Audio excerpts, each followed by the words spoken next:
Hello, everybody. Welcome back to another episode of the Lost Mind Podcast. I am here with my lovely co-host, Lucas Oldale. How are you doing, Lucas? I'm doing good. Hello. Today was the first day of school, so it's going back into Cringe. a routine. It's not cringe. School's sick. School's like True. School is awesome. We love school. real. How are you? What homework did you have to do today, Lucas? I don't know. Not much, man. Not much. It's not that bad. Not much, man. Okay, fair enough. Fair enough. How you doing? What have you been up to recently? I know I haven't seen you for a little while. I'm a little far away. You are a little far away. You're in Japan, right? I am in Japan. I am in Tokyo, Sugamo District. I've been here the last couple days. I've been rocking the local scene with my Gardevoir deck, which I want to talk about at some point. But Tokyo has been sick. Japan has been awesome. I didn't get the chance to go for Worlds when it was in Yokohama because I was in school. Cringe. So was always a little jaded about that, but I've made the trip over, and it's been great. I've been having so much fun. So this is the reason why our podcast setup looks a little different this week, but next podcast will be back to our original booth and everything. Back to a setup. So back to real Lucas. So skibbity. real. Okay. So I guess I'll go off on what we're talking about today. I think we're gonna start. Yeah, tell them all about it. Yeah, we're gonna start with Champions League and Landen's Gardevoir 60, and then we are going to finish up on a San Antonio tier list. I decided on San Antonio this week instead of EUIC, simply because I have not tested that much for EUIC, and I have tested quite a bit for San Antonio. So that's just EUIC is like just over a month away. Lucas is not even sure if he's going because he hasn't got it in yet. So cringe, Pokemon. Give us registration spots. Cringe. But I don't think we can really reasonably fill an hour with the existing metagame and tier list for San Antonio. I would feel bad about that. I am obviously very excited about talk about Japanese results. Champions League was happening during our last episode, so it has been about 2 weeks since Champions League has gone down. But I kind of want to talk about Champions League, maybe about some of my experiences in the Japanese meta now, because that will be our EUIC format. And then go over the deck I've been playing. Kind of my thoughts on some big cards, maybe Budu. My opinions changed a little bit on that. And then, we're going to end this episode with the San Antonio tier list, because both me and Lucas are confirmed going to that event. And obviously have our opinions and thoughts on that one. So, unless you have anything else, Lucas, I think we can probably start off. No, I got Champions nothing. League, Osaka. Let's go. Fun fact, I'm going to Osaka this week. Oh. Not for Champions League, though. So, if I'm sure that you've seen this. I mean, we're a little behind the ball on Champions League, but Duraludon, or Archaludon Dialga was able to take down the event, which not something I was expecting. This deck is actually ridiculously popular in Japan right now, too. Like, I've played against it lots. I don't know about you, Lucas, but I don't know how this deck ever won a major. Yeah. I don't know. I think it's like fine. You can kind of pop off against decks like Drago occasionally, because you can go like Star Chronos, Metal Blast, but it's like, it's I don't really understand how this deck did well. If you watch the finals of Champions League 2, the player playing this, no shade to them, congrats on the win, had a really, in my opinion, terrible strategy into the Ancient Bucks matchup of intentionally not attacking till their opponent was at one prize card and then just Ion them in one and hope they whiffed for 6 turns. Sorry, 5 turns, because they had a EX Pokemon in play, but 4 turns. I mean, this deck does have some... Was that? Star Chronos. Oh, sorry, yeah, Star Chronos. But you're right. Like Archaludon, it kind of reminds me of Arceus in a little bit of a way, but you're basically playing Arceus without Starbirth. That's what Archaludon feels like to me. I mean, and Starbirth is like 220 is a better number than 200 or 180 with double turbo, but like the whole reason you played Arceus is because of Starbirth and having a consistent deck all the time. But like, this deck is a bit of a pile. Like, I've played against it a couple times in leagues with Gardevoir. All the locals here were like so surprised I was beating it. I'm just like, how are we ever losing to Archaludon with like most decks? It's just like a linear thing. You have to get like all your Duras down, but with only 4 nest balls to have like double Arc evolve into the Dialga, Star Chronos in one turn. I'm befuddled by how Dialga is the best way to pair. The best partner for Archaludon. Like, it seemed. I think it is the best partner, but it probably is. But it's crazy to me that is the end case. When I had people mentioning it like earlier on when Archaludon was like new, and I'm like, there's no way that works. There's no way they were going Archaludon, Metal Energy. Seems so cringe, but it's fine. Yeah, and my experience in the meta here, it is quite popular. Um, I've been to like 4 different events now, and I haven't seen it like anywhere near top tables at any of them. It seems to be from the players I talk to that like public opinion of this is changing, and the deck is getting less popular because it's just not that powerful. Yeah. The idea here is we're tanking. Like Archaludon removes its weakness, so it doesn't die like Radzard. It has 300 HP. It does 220. Like it's pretty well statted. It powers Yeah. itself up. You have Relicanth for Raging Hammer. Hammer in, the first attack of Drowdon is quite relevant into Budu, obviously, 1 energy KO Budu. Star Chronos, we know Dalga was good with Metang a while ago. But this deck doesn't really have a draw engine. It's quite the pile. Like your best case scenario is like requiring you to find like triple Dura on turn 1 and 2, and then evolve. That evolve. is insane. It's that crazy. Is such a tall order. It is crazy.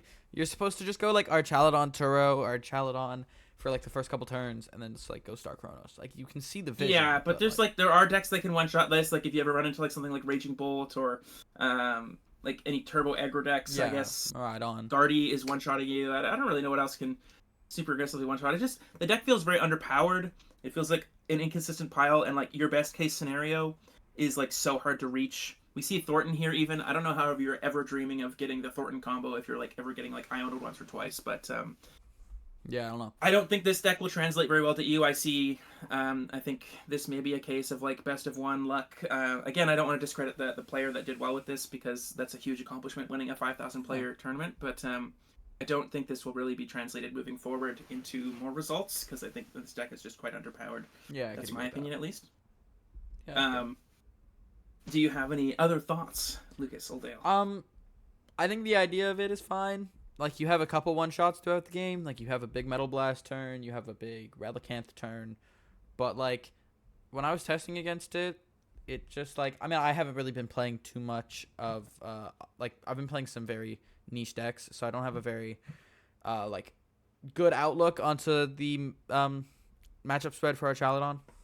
But it's like it's fine. Like it's not a horrific deck. Like you probably won't like just lose every game if you bring it, but I just don't think it's the best option. There are like if your deck does not actively feel unfair in this meta, it is like just not good enough.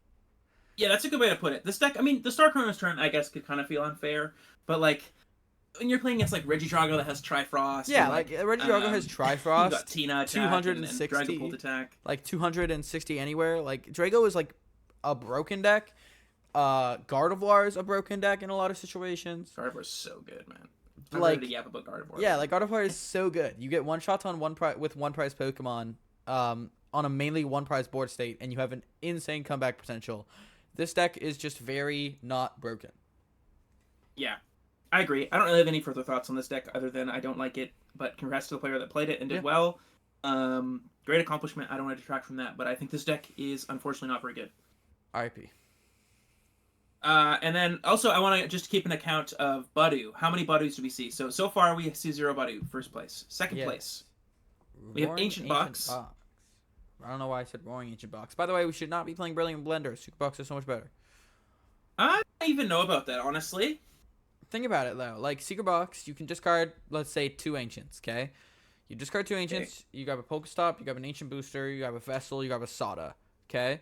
You then Vessel away the Capsule, or you, like, Pokestop. Yeah. You Vessel away Capsule. That's 4 cards you discarded with Secret Box.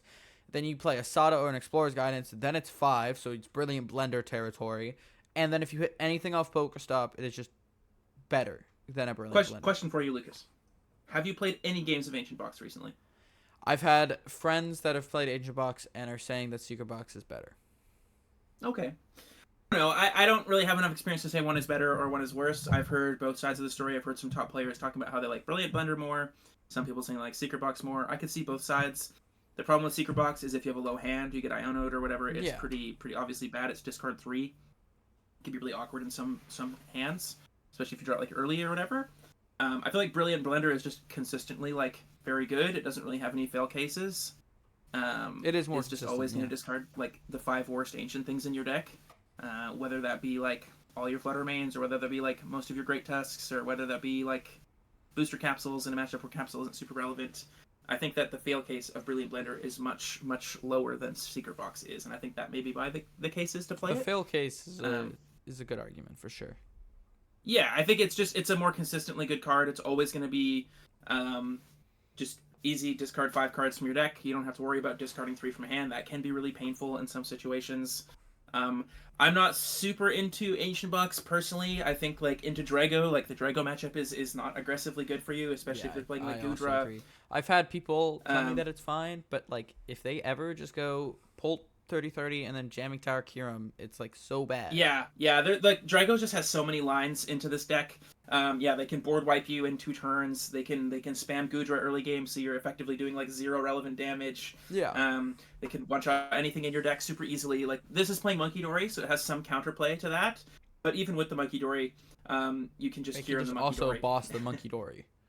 Like they can boss the Monkey Dory. You can go cure him the Monkey Dory away. Yeah. That is just a cure him target. And then if they go 30/30 and you heal 30 off, and then you go 30/30, then you are going to force a 3 prize turn.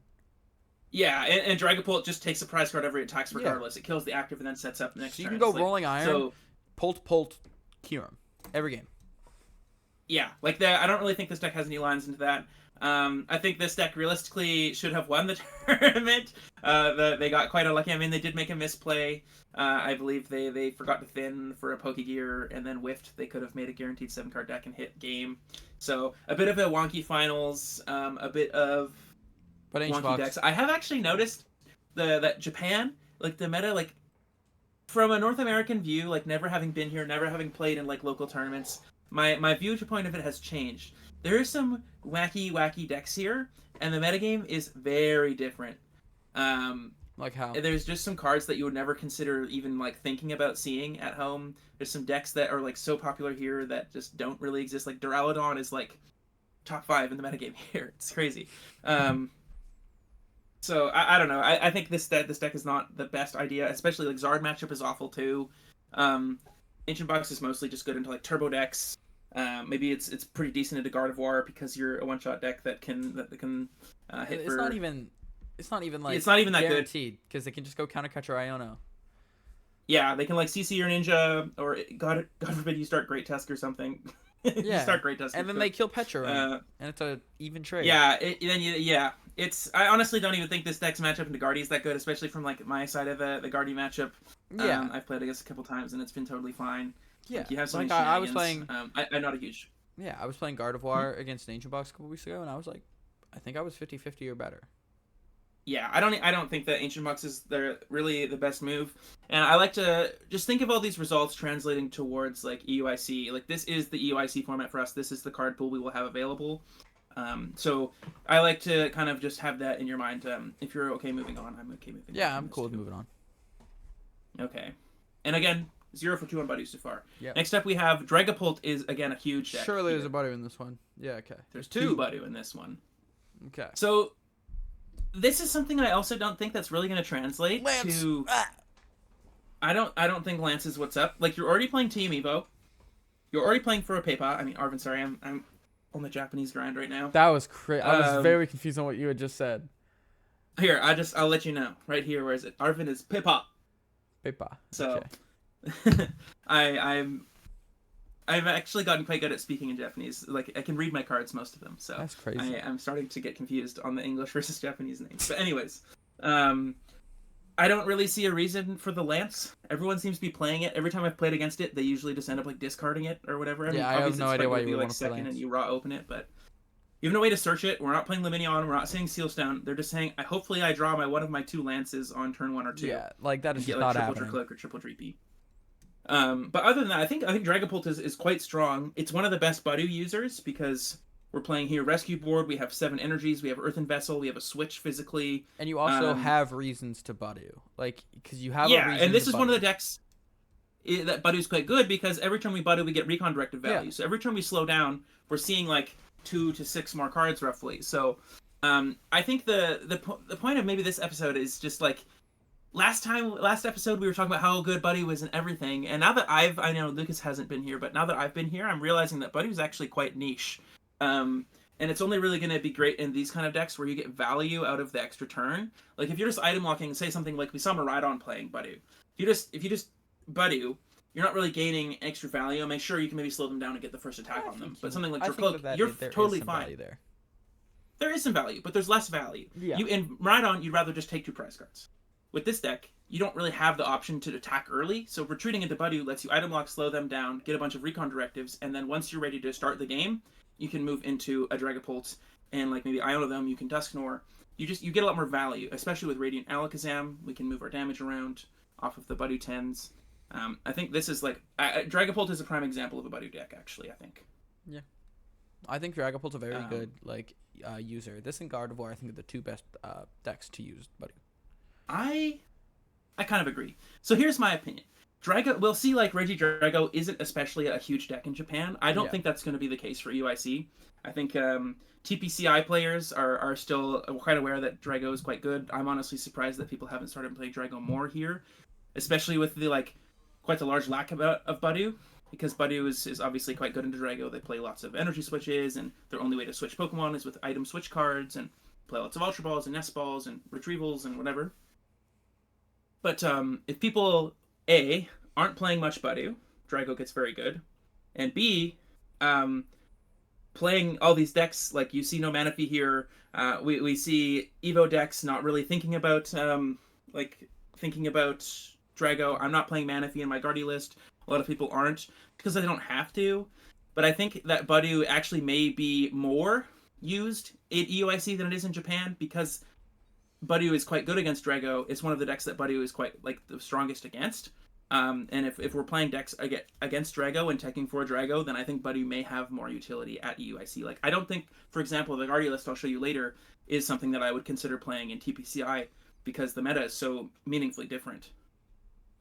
Yeah, I think Badu is going to serve a lot more value when Drago gets more popular, because it completely shuts the deck down in a lot of situations. Like if you can Badu before they set up, like you just shuts them down. If you go boss Badu, yeah, like say for example, they start like a Drago V and they'll get an energy on it. If you Badu a Drago that has less than 2 energies on it, it basically can't attack the next turn.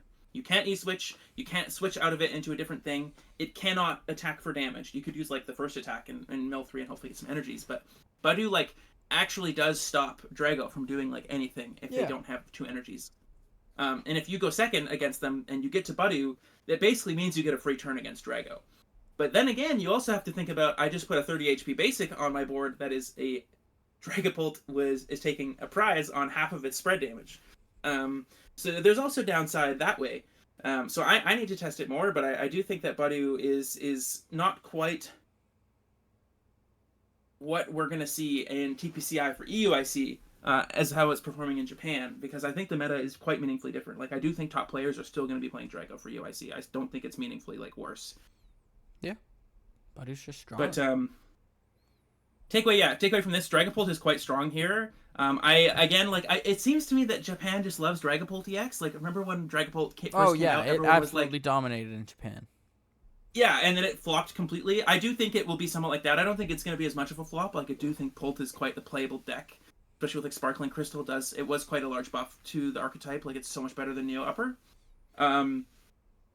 But I also do think that it will not be like here. Like, Dragapult is one of the most popular decks to Badu, though. So this is quite the Badu deck. Unless you have any other thoughts, Lucas. No, I don't got any. I don't have any more. Okay. Whatever. You got the gist. Next up, we also have Lugia. Lugia is a deck that is going to be, I think, very good for UIC. That people are underrating, because this Regigigas is actually so insane. So many people play it. I played against a Lost Box player that was playing this last night. Very good. Saw them beat a Charizard next to me because of it. If anyone that doesn't know, we've talked about this already. It's Regigigas, 160 HP basic with 4 retreat, 4 energy, 100 plus 230 more if your opponent's active is a Terra. So it does 330 to Zard, it does 330 to Dragapult, it does 330 to Ogre Pawns, it does 330 to anything that's Terra, you're getting so much value into literally every matchup. It's crazy. A lot of the time, this is just basic Cinccino. Yeah. But we still do see 2/2 Cinccino, because you do need to one-shot things like Gardevoir EX. You need to one-shot basically anything that isn't a Terra. Pidgeot. Yeah, Pidgeot is a big one.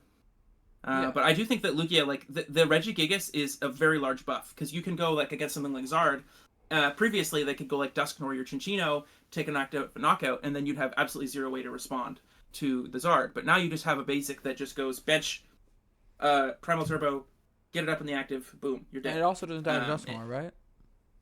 Yeah, it has 160 HP, which is a huge amount. It is a giant, fat HP Pokemon. Yeah, like it's good into the Lost Box Mirror too. Like if they have a Sableye in the active, you can just like Gigas them, and then they're like, oh, how do I deal with this? Gigas is fantastic. It's something that I kind of didn't really think too much about, but playing against like there is quite a bit of Lugia. Like I was playing in a 64 player cash event the other day, and in top 8 there was like 3 Lugias or something. There was like 3 Lugia, 2 Guardy, 2 Zard, and a Goldango or something like that. And Lugia is just like, I don't know if the West or TPCI country like region players have really thought about Regigigas that much because it's just kind of like a random part in the set. Good. It is very strong. I think, I don't know if this is a hot take, but Regigigas may have close to the impact that Budu does in Toad Rotation. I don't know if I'd say that, but not quite the same. But I think that but it's Gigas has close to the similar level of impact to the metagame. Like it's gonna be playing Lost Lugia. I think Lugia, like it's a lot better with Gigas. A lot better. It's almost like having Amazing Great Yveltal back. Yeah. No, I can see that for sure. It's like a big tanky one prizer that your opponent has to like actually dedicate resources to. Like it's not like Chinchino where they can just like do a lot of things. Like they can do a bunch. They have a bunch of options to stop Chinchino, but like decks typically only have like 1 or 2 ways to deal with something that has like 160 or more HP. Mm-hmm. I truly do think that Lugia, like I honestly think I'm underrating Lugia as well. And I might have to consider Lugia for EUIC because Gigas is just really, really good. And I mean Lugia, it's about to rotate, but we've gotten back to, we have Amp for 2 prizes, we have the Ogre Pond, which is basically Amazing Rare Raikou, we now have Chinchino, which is basically Amazing Rare Yveltal, we have Blood Moon, which is basically Radzard, we have Chinchino that one-shot stuff, we have now Legacy Energy, which was a huge buff. This is a really good deck that uses Jamming Tower. Jamming Tower is quite strong right now. Yeah, like it's kind of close to Silver Tempest Lugia. Like I'm not saying that hyperbolically. Like I do think that Regigigas is like an insane buff to Lugia. Yeah, like that. It's so very strong. Big. Yeah. So that's my thoughts. I think that people need to really have Lugia on the radar for EUIC, and any events moving forward because it is like a massive buff to this deck, like gigantic. Yeah, no, I totally agree. It's like you can like attack with a Chinchino, they kill it, and then you just Gigas. Or you can do it the other way around. Like you can attack with a Gigas and then have a Minchino down, and then the opponent cannot like realistically target the Minchino. It's so like what does Zard do to that? They if you have Minchino on the bench, Gigas in the active. I mean they could go like Dusknoir the bench one, KO the active. Yeah, or like if they have to go like. That's so many resources though. Like that's more resources. So, not really. We could talk about Lugia for a minute. I just. My point of this is I really want people to think about Lugia for post Prismatic Evolutions format. I don't want Budu to steal all the Valor when something like Regigigas is quite possibly going to have a similar impact. Like I wouldn't be surprised if Lugia won the tournament at this point. Like I honestly wouldn't. I do think though you should be considering like the Earthen Vessel Raikou Lightning build. I think that build probably works better with Gigas. Possibly so. I don't know. I want to put some more time into Lugia. It would be kind of nice to just play Lugia and not have to think too much about my plays, honestly. Real. You could just play right now, leaning towards Guardy. Like worried about Gardevoir. Like you could play. You could cut the 2/2 Chinchino line from this. I think Weird Ear is better. I got sauced on by Weird Ear last night. I was playing Gardevoir into a Lugia, and I was like, I guess it's more likely that they'd play like Roseanne's for Amp if I attacked with like a 1-prizer, and then they just whipped out the Weird Ear. I saw them; they had 2/2 Chinchino, Gigas, and Weird Ear. That's so crazy. I think Weird Ear is like probably better than Drapion, honestly, but maybe actually, yeah, I more guess applicable. Yeah, but anyways, it's used in more matchups. But I think that people should be testing the No Chinchino Vessel Lightning Raikou version because it's better into more matchups. It kills Raikou, and there's no other evolution line in your deck, and it has more cards, and you have more cards to discard with Archeops with. True. Okay, I think I'm ready. Are we ready to move on to the next one? Yep, I think so. And then Serial Edge. This deck is not it. I don't know how this deck keeps performing in Japan, honestly. 3 Budu. Playing Budu, so we're 2 for 4? 2 for 4. We've got Monkey Dory here. Yeah, 2 for 4. 1-2 Palkia line, which is interesting. We're not even playing. There's a Hisui, so we have essentially like the 2/2 line. Yeah. I'm not for sure on 3-2 Serial G. It seems like okay. It seems pretty good. Yeah, I don't really know if this is super worth talking about. For whatever reason, Serial Edge just keeps performing in Japan. Please do not play Super I don't. Play literally any other beat stick deck. Goldango Yeah, is better. it's like Bolt's better. literally. Miraidon's better. Turbo Moon's better. Any other beat stick is better, I think. Like, I don't really see a reason. Like, sure, you can justify, like, oh, I'm playing Palkia Ninja, but you can just play that in Dango, and then Dango just actually one-shots things. Yeah, and has a better draw engine. Yeah, and you don't have to play, like, what? 13... 16, like, search/draw supporters. Yeah, so I'm a Dango hater. I don't feel the need to talk about this much. Maybe it's cool because you can have a bunch of one retreaters and play Badu going second, but so can Dango. Like, so can Dango. I've seen people just playing 50 HP, like Game Eagle, so they can retreat. But I don't have much thoughts on Serial Edge. I don't think you should really be thinking about this deck too much. Yeah, I agree. What's going on? Next up, Donsky. We love way Miraidon. better than Serial Edge. Woo, baby! Ugh, Minior, gross. Minior. You still lose to control, by the way. Yeah, you do. This is an interesting list. This is not playing Secret Box like my Sacramento list was. This is Prime Catcher. Still playing Area Zero. I don't know if you can really feasibly play Area Zero without Secret Box. Like, how are you finding it, aside from Sealstoning every game for Zero? Yeah, I don't know. The Secret Box is so broken. Minior is, like, only good in the block, and I just, like... It depends on how much block you think you're going to see, but it just does not. I was talking to some players here, and they're kind of convinced that it's good because you can reset your Photon Blaster, but like if your opponent isn't knocking out your active Miraidon, they're losing. So yeah, like what? I'm just gonna open the window. No, how could you? Yeah, so I don't especially see the value of Minior. Like, you're still gonna lose to block to Mimikyu. I mean, if you're playing Zapdos Minior, then sure, but we're obviously cutting consistency. We're playing 2 Ultra Ball. We're not playing Bravery Charm, so we're getting cooked by we can hear background noise. Oh, can we? I can hear quite a sizable amount of background noise. Okay, fine. RIP. I will be a little toasty. Maybe playing Judge, 3 Research, Arvin. Should we just restart from the point no, of it's fine. The window? Okay. It's fine. So we'll just get yeah, so I don't really love this list. I think that Secret Box Arvin is the best version of Miraidon by a lot. I would agree. I'm obviously a little biased, but I think I have the results to back that opinion up. So I would agree. I don't know why this list is uncertain about what it wants to do. You're playing like Minior in a deck that's not supposed to be control. You're playing Judge in a deck that's not supposed to be disrupting. You're playing Prime Catcher when your deck is supposed to either be one-shotting things or bundling.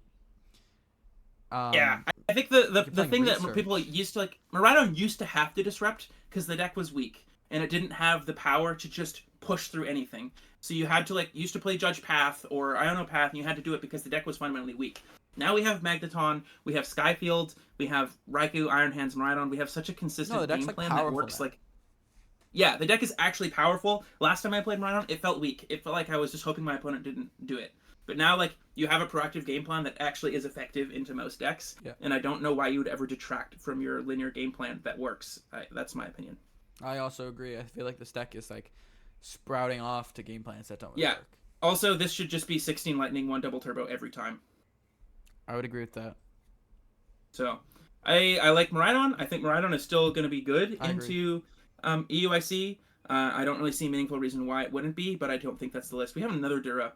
Let's go. Top 8, but this one doesn't play Dialga. Yeah, this is just the 4 Jamming Tower Disruption version. I honestly think this is probably a better way to play Duraludon than Dialga. Is if you think about what your game plan is, I mean, sure, you're a little more linear, but this is just 4 Boss, 4 Research, 3 Iono, 2 Turo. I like the Scoop Up Cyclone. I like 4 Jamming Tower. I still kind of like Dialga. You're trying to... It feels like Dialga is kind of like a... It's a way out. I could even just see 1/1 Dialga in this deck. Yeah, I mean, I don't hate that. I just hitting Dialga Star Chronos literally involves you going have triple Duraludon down. Your first Dura dies. You have to go evolve off of only 4 Ultra Ball. If you ever get Ion, this combo is so hard to hit. Stretcher too, but it obviously works. The person who does obviously work to an extent. I just the game plan of attack with Archaludon EX and hope they don't one shot it or boss one of your bench liabilities. While playing Squawk Luminion Fez. I don't think you can really convince me. I just feel like you need to be playing Dialga in this situation because your deck is like not. Yeah. Your deck is not very good at just put an Archaludon down and they're not going to kill it because you have 1,000 million liabilities.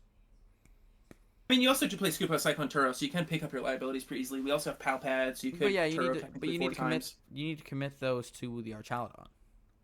Yeah, I think the point of Archelon is it's kind of like Arceus. I like 4 boss. I like the 4 jamming tower. You play your disruptive cards. You Iono them. You heal your stuff. I think you should just be playing it like a conservative like Arc deck that's just disrupting, doing consistent damage output, and we have Relicanth for maybe a one-shot option if they can't one-shot us. I think you kind of need to pick. Do you want to have a consistent game plan, or do you want to have like a huge pile? Which I think the Dialga version is a huge pile, and I think this might actually be a consistent way. I am biased towards this version, but I also haven't tested very much of either because I just haven't had any issues playing against it, and I don't really see a reason to play Duro. Yeah, I haven't tested much Archaludon either, so I can't really say much when it comes to like the contrast of versions and like which one's better. In the 8th place, another Lugia, 2 Regigigas. This does not surprise me at all. I think this is what you're looking for, Lucas. Lightning Energy. No Vessel, though. No Just Vessel two is so lightning. crazy. But they're playing the Crazy Drapion too. So this is actually quite interesting. I think that the Drapion should just be weird here. I think you could just cut a Lightning for a Vessel. I think you could also throw the Raikou V in here. I think you're right about that. I mean... I think this version's just better. I think this kind of version is just better.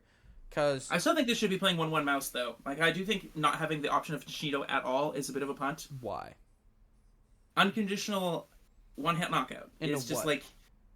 like Duraludon, Gardevoir. Duraludon is like the only exception, but like Drapion or Weirdeer is your out to those. Regidrago V-Star. Regidrago V-Star, you just Any kill other the V-Star? Ogerpons and then you attack with a Weirdeer. Maybe. I don't know. I do think that the value of Chinchino is not gone completely. I don't love Serena. I've always been a hater of Serena, although Serena. I do mess with 4 boss 1 Serena though. I do mess with that actually. That's kind of gas. But like 4 research is so much better. Maybe. I do really appreciate 5 Gust. Actually, that's kind of gas. I like this list a lot. I would probably like to see 1 Hands become a Raikou V, 1 of the Lightnings become a Vessel. I would like to see maybe cut a Mezagoza for I would like to basically see a hybrid of this between like Rahul Reddy's old list he was playing with Raikou, Vessel. Maybe I don't think you need more than 1 Gigas. I think 1 Gigas is totally fine. Especially if you're playing Weird Ear. I'd agree. I do like this Lugia list though. I do think you only need one mouse, especially with Gigas, because the mouse is kind of like a backup plan almost. Yeah, like you could take this list, minus 1 Gigas, minus 1 Hands, minus a Lightning, minus a Mesagosa, so we have 4 spots, plus Raikou. Minus Drapion, plus Weirdeer, Raikou, Vessel, Mincino, Chinchino. Yeah. I'm really on board with the 4 boss Serena. I love Gust, especially in Lugia, where you're such a good Pokemon at hitting 220 on turn 2. I really like 4 research. That card is broken. I don't know. When I used to play Lugia, like pre-SIT Lugia, I was like the happiest. I think I cashed twice with Lugia at 3 research, 3 Marnie, and it was just like way better than 4 research, 2 Marnie every time. I would rather see 3 Iona, 3 research, honestly. I could see it. But it's not like... Yeah, but like Serena is... That argument is still like, we could just cut a Serena for that. Maybe. I don't know. I just really like the idea. Like, Lugia loves gusting, especially like post rotation before SIT. Like, Lugia could just one shot whatever's in the active. Yeah. But I love like whenever I'm playing Arceus, I want 4 boss. When I'm playing Rhydon, I want 4 boss. Basically, any deck that likes gusting, you should be playing 4 boss. That's my opinion. Because boss is a broken card, and if you can play pseudo 5th boss, I also wouldn't hate like the Liza's appeal card, like the Gusta basic and Confuse. Yeah, it's Confused. I don't think that's the worst thing ever either. As a 5th boss. I just don't know what value you're really getting out of Serena. You're like only killing a Luminion and a Lugia if you're going for Luminion, any of the V decks, like it's very going to be obviously good against Regidrago. There's Raikou V and some decks. I guess Regidrago like, V. There are still I was hyper fixating on Teal Mask. Yeah, no, I do think there's value in it. Like if you go value. First, you have the fifth Gust a lot of the time. I do think you might want to try the Liza's appeal, but I think this proves that Lugia is quite strong. The Gigas is an absolutely massive buff. I think this deck is great. Probably the reason this deck didn't do well is because there's multiple Duras. Dura probably seems like a quite hard matchup for a Lugia, honestly. Without Weird Ear, yeah. But like it's still probably rough with Weird Ear. They can super easily just go like boss at Archeops, and then you can never touch a Dura anymore. Yeah, that's pretty bad. That matchup just seems. But anyways, if you're super worried about it, play. I don't know, Radsar, Noise Gust. There are Chaladons. Yeah, pretty real, honestly. Ninth place. Not real. Not real. Okay, wait. Hear me out though. I don't think this deck is great, Oh, my but I God. just want to tell you guys a story about one of my tournaments I went to. This list is whack, just so you know. I played against a Goldango Dragapult. They weren't playing Dragapult EX. They were just playing Choclo? It was Dragon Launcher. Oh, yeah. So wait, yeah, you told me So about this is a that. funny story. This is just a meme. I was playing for fun. I've had a lot of people here that just like come up to me and ask me to play because they recognize me. It's been really weird to get used to, but I have like legitimate fans here. Like somebody ran up and hugged me. People ask me like sign stuff and have been taking pictures. All the stores I go to like take pictures of me and post it on their social media for like publicity and stuff. It's been pretty cool. Like I signed the wall at Card Secret, which is like one of the really big card stores. Flex, by the way, they follow like 80 people and they have like 35,000 followers on Twitter. I am one of those 80 people. Anyways, I was playing for a fun match after the cash tournament was over against someone, and he's like, I want to try this deck against you. And he goes first, and turn 2, he goes Rare Candy into the Dragon Launcher Dragapult, discard all 3 Dreepy, kill Ralts Curlia. And the next turn, I go like, okay, Super Rod, Poffin back, Evo, get back double Curlia. Bro goes Luminion for Lana's aid, pick up triple Dreepy, and then just took 3 more prize cards. That's so funny. No, it wait, was hilarious. Wait, how does the Pult work? I thought it was 60. No. The Dragon Launcher is 100 snipe for each Dracloak or Dreepy you discard from your bench. It's 100 snipe? Yes. Yo, wait, I we're believe cooking, so. we're cooking. So, not a great deck, but I don't think that you could, like, maybe you could justify this. I don't know. Like, sure, it's kind of cool that you could play Dragapult with, like, the option to one-shot stuff. Maybe that this is actually not that bad. 4 Crispin's a little whack, though. I don't know why we're playing 4 Crispin. I feel like you could totally get Buddy along. here is obviously going to be very good. Them. We do see the 50 HP gimme goals as well. I feel like you could be fine if you played like 3 or like 2 Crispin, 3 Crispin. Honestly, I don't hate the idea of this deck. I haven't tried it at all, like Dango Pult, but I don't hate the idea of it in concept. Like, Dango is a low-maintenance way to one-shot stuff. We play 2 Superior, so you're basically committing to, like, 1 Make It Rain a game, I would say, with this, and the rest of the game Phantom Diving. But I don't hate the idea of just having, like, a one-shot nuke option. And Dango's not, like, the worst thing to have, because it just has coin bonus if it's sitting on your bench, so, like... Yep. I don't honestly hate this. This is an example of, like, Japanese players cooking too hard, I think, but... Don't hate it. It's also playing double Evos, so this is going to be very robust against Badu. I'll try it, but I don't know how you're getting first. these energies in your hand in the first place. You have to, like, actively be drawing them the entire game. Yeah, I mean, that's the whole point. I think late game, like, you have just the blow-up option of, like, after you're coin bonusing and recon drafting the whole game. We have 4 Arvin, we have Crispin to, like, get extra energies in play. Yeah. Playing Stamp is our ace spec.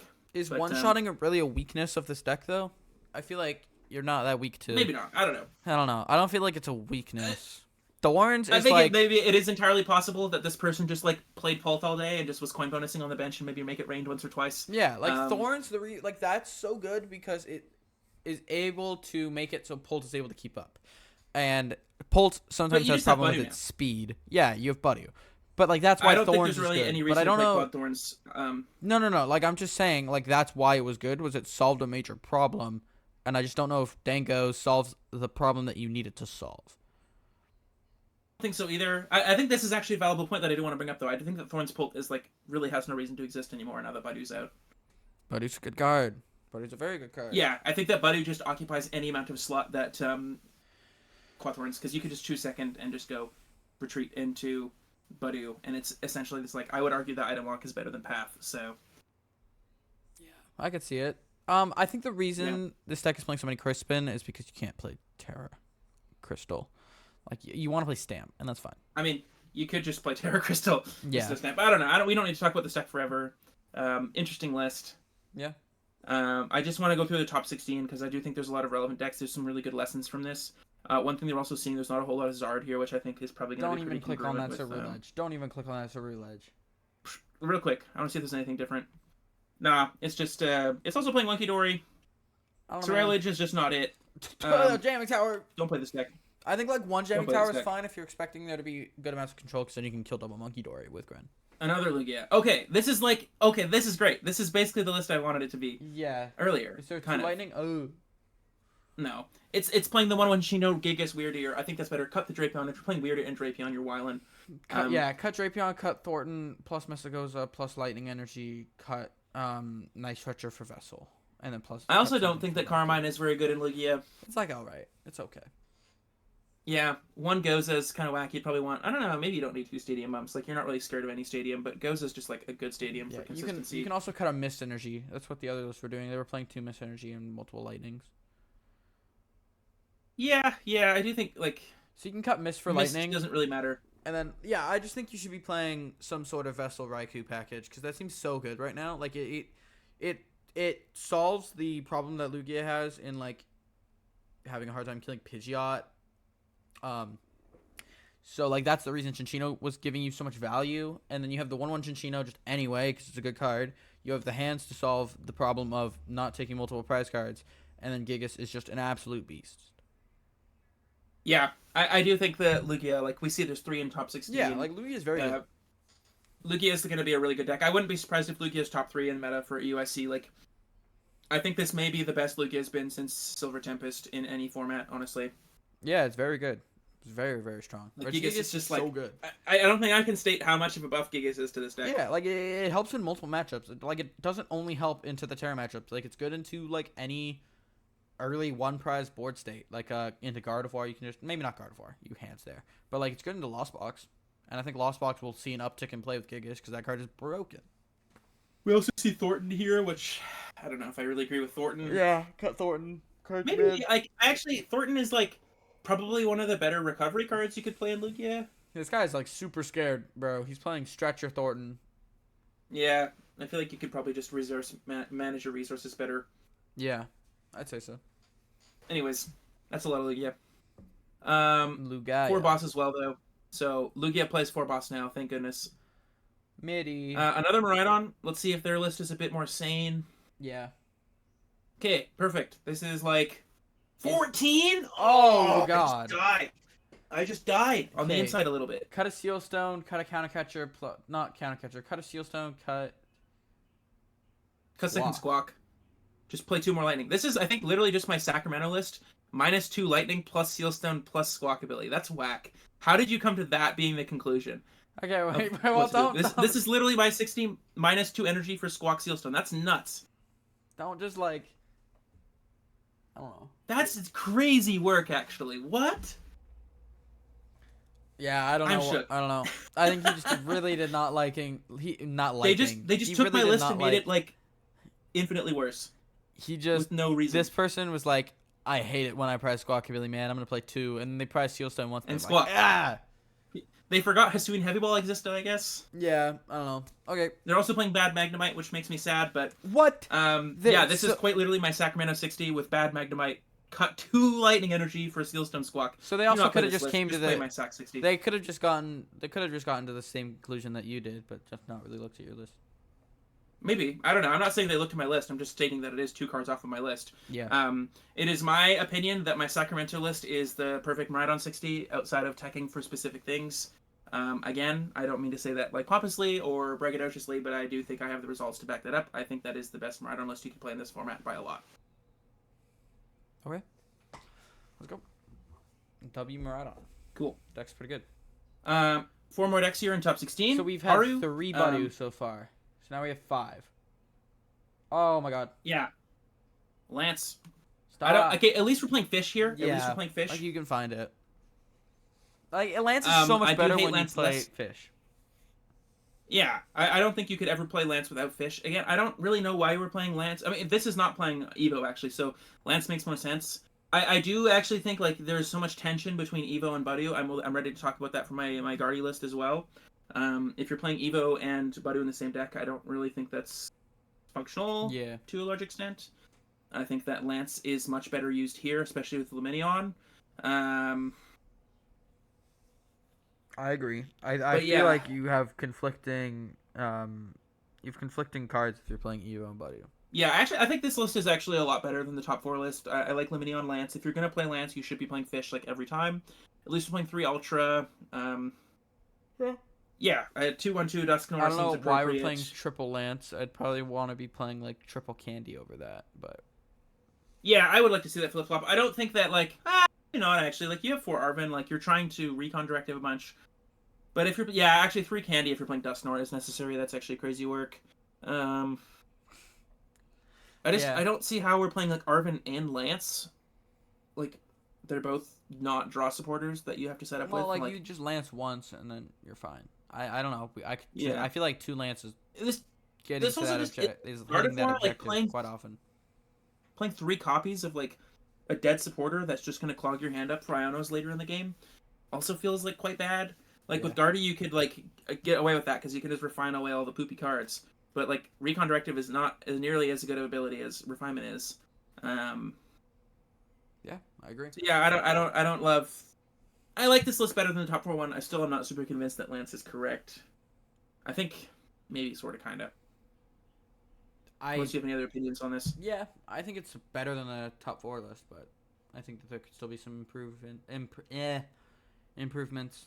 Jeez. This Guardy list is whack. Don't play Callbell. No. Cresselia is also crazy work right now. Cresselia is like fine, but I don't know. It's like kind of. Callbell Guardy is just not the move. Like especially in Japan, everyone here is choosing Blind Second. Like I feel like every deck I play against, they're playing Blind Second. Also, triple Artisan in your Precious Trolley deck is also pretty nuts. I don't know why we need this much ball search. I don't know why we're playing 1 counter catcher. Yeah, I am of the opinion that the slower Guardy decks are much better. It just like you don't mind going first, you don't mind going second. Both feel pretty good. You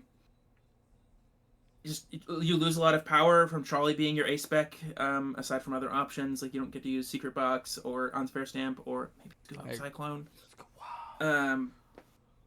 Yeah, I don't like locking yourself into going second with the Callbell build. I agree. And just having like a non-functional pile if you're going first. No, I totally agree. I think that Callbell is not very strong, and I think that you will just be drawing into Arvin enough. Yeah. And we have too many dead cards. Stamp and Secret Box are way better, and Cyclone. But I don't know. Cyclone seems kind of. We have another Dragapult. Is this one playing? So we are on. Okay, this one's playing 1 Evo. Temple of Sinnoh. Buddy was in the last list, right? No, it wasn't. Yeah. Haru was playing 2 Buddy. Both the previous lists were playing double Buddy. So 8. We're on 8. Yeah. But we've only seen like 4 decks that are playing Buddy. 5 decks. Manaphy respecting Drago, even though it's like nowhere to be seen. Again, if you look at this metagame, like is Drago not like I guess no Lugia kind of farms Drago. Oh, maybe that's why Drago's not very good. Yeah. Well, if Drago plays Sinnoh, it becomes a lot worse for Lugia. Yeah, that's true. But anyways, I think this is like pretty much the same Z playing Lumineon 2 Lance. I like 2 Lance better, I think, than 3. Yeah, no, that like everyone's playing Lance, and I vibe with it if you're playing Buddy. Whoa, 2 Pidgeotto? That's crazy. Bro is like actually having nightmares about Buddy. Bro sees Buddy in his nightmares and it's like Zard is a deck that I haven't seen too much of here, which I don't know if I fully understand why. I think Zard is pretty good still. Especially with the decrease in Drago. Yeah, that's what I was thinking. Like, if Drago's going down, I think that Zard stonks are actually quite high. Gigas is broken. Yeah, Gigas is very good into this deck. Lugia actually might just be a menace. The more I'm thinking about this, the more I'm like, damn, Lugia is broken. But Lugia is inconsistent. Every deck's consistent, bro. Come on. No. Yeah, 5 energy is pretty crazy. Or is that? No, that's normal. Sorry, no, that's not crazy. No, yeah, 5 energy is normal. I played against an Evo build of Charizard that was playing Unfair Stamp. Because I do think that like 4 Arvin, 1 Sealstone only is pretty crazy. No Defiance Band or anything. If you're playing Defiance Band plus TM Evo and 4 Sealstone, you get a lot more value out of Arvin. And you also can play Unfair Stamp, which is so good. Yeah. That card is so broken. That's Unfair like Stamp. The reason that this deck is so good. Yeah, Stamp CC, KO, especially with like Dusknoir involved, is just like the reason Zard is gas. It's so gas. So. Yeah, I'm not a huge fan of like the Grand Tree version. I don't think that it's really like you don't have to play 2 Pidgeotto. Like 1 is fine. Yeah. Even if you're playing like the Evo version, but I do think that Zard is actually quite strong, especially if Draco goes down in play. But I do think Lugia is like gonna be a menace for this deck for sure. Yeah. But that's the results of Champions League. I know we kind of took a while to go over this, but I do think it's quite valuable to look. This is probably the highest profile results we're going to see for EUIC before it happens. Yeah. Because EUIC, to my knowledge, is the first format or first tournament of the format. It is. So, yeah, it is. This is the best snapshot we're going to have to look into the metagame with. Our next episode, I'm sure we're going to be talking more about EUIC in detail of what we think the ramifications of this tournament will be for TPCI events, because I do think the meta is going to be very meaningfully different.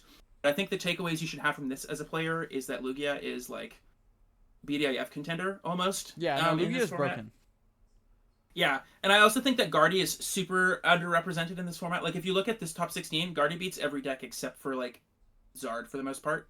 Yeah. Guardy just, like, in my experience in the Lugia matchup, like, Guardy, regardless if they get turn 2 amp, is just, like, pretty free. It's still so good. Like, it's still so good. Yeah, because, like, you respond to the amp turn with Stamp, 190, Monkey Dory Ping, and then you go CC, KO the hands without activating Gift or activating Legacy, go to 2 prize cards, attack with a 1 prizer, and then they have to go literally like boss Weird Ear off of a 2-card hand, which is not possible. No, and they still don't win. They still don't win. They're still on only 2 at that point.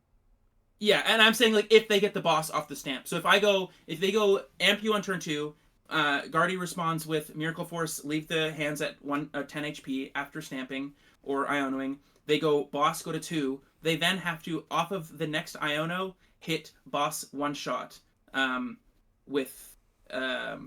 Yeah, and they have to have to not bench Weird Ear as well. Like, they can't pre-bench it. Also, yeah, they don't have to not have it, because then you can just CC the Weird Ear to the active. Another thing, if they have, like, Minccino down, between... I mean, I'm playing Guardy with Triple Dory at this point, so I'm kind of biased that way, but between Fluttermane and Dory Pings, you can just KO the Cinccino and everything else all in the same turn. Yeah. So you can, like, wipe their board of the hands and the Cinccino. So they have no way of one-shotting the Guardy EX, and they have to literally just use Weird Ear boss off of, like, 2 cards without gift activation ever. Yeah. So it's good. I think that Guardy is, like, Guardy's so very strong. insane Guardy's for so EUIC, good. and so is Lugia. And it also beats Miraidon. Let's go. Yeah, Guardy also does, like, have a quite good time into Miraidon now. Like, maybe not quite good time. No, it does. Because the Dawn player, if like, sequencing properly, and they can draw quite a few cards even without Fez, like, between Mew and Raikou. Oh, yeah. I mean, I would be playing Switch Cart every time in Miraidon moving forward, just because people are playing But even Mawile. if they're playing one Switch Cart, you still Mawile them. I mean, you have to literally respond to... You have to get turn 2 CC Mawile into CC Mawile after it getting amped. Like, I don't think you're doing that, like, frequently. I think you are. If you're getting turn 2 CC Mawile, it gets amped, and you're then again getting CC Mawile every game, then sure, you got me, but I don't think that's very common. In my head, that seems common, but I don't know. Maybe it is. I don't know. I think that Dawn is pretty good. I think that, not reflecting the results, Drago, Guardy are very strong, and then Lugia is BDIF contender. I honestly think that Lugia might just be the most played deck in UIC, maybe. I don't know. Lugia and Gardevoir seem like broken right now. Next up, Gardevoir. I just wanted to do a quick talk about my Gardevoir list I've been playing. This is kind of experimental. I don't know if this is optimal. My point of this is triple Monkey Dory is like the truth in Gardevoir, at least in Japanese format. I don't know, you might have to cut it to play Manaphy for EUIC if Drago is going to be super popular, and we might have to play Budu for Drago. But at least in these Japanese events, I have been doing like incredibly well. I think my record is like... I've lost like a total of 6 games, so I'm probably like 30-something and 6 with this list in tournaments and like casual play with like good players here. I'm trying to scoop up Cyclone right now because Stamp has felt pretty mid. It seems like in a Fez format that people can usually draw out of a Stamp, and I'm just using it as a shuffle drop 5. Scoop Up Cyclone has been allowing me to heal Guardy more aggressively, pick up Dory for extra activations, allows me to free up energies off the board if they get stuck somewhere, like on the Fluttermane or something. Can also be used to dig a little deeper if you want to go concealed, Scoop Up Concealed.